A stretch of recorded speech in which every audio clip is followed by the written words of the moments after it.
Bullet আপনি দেখেছেন বাবা মায়ের আত্মনাদ, অভিশাপ আসমান কাঁপে, আপনাদের কাঁপে না? তার কাঁপে না?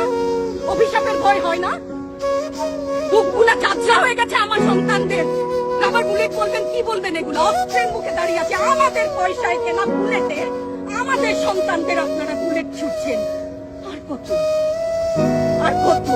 পুলিশ ভাইদেরকে বলি, ভেতরে তো আপনিও মানুষ, পুলিশ ভাই বলি না, ক্ষমা করবেন, মুখ থেকে বার হয়ে গেছে। তাদের ঘরেও সন্তান আছে, তাদের খোলসের ভিতরেও মানুষ।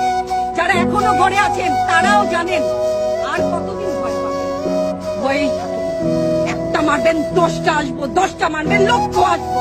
সারা দেশের মানুষ, মা বাপ সব একসাথে দাঁড়াবে। ওদের সন্তানকে মানুষ করার জন্য আমাদের কাছে, শিক্ষকদের কাছে পাঠিয়েছিল। কি জবাব দিব? আমার তো কোনো মুখ নাই, আমি শিক্ষক, আমার ভাষা নাই। তাদের কাছে হাত জোড় করে মাপ চাই, নিরাপত্তা দিতে পারি নাই।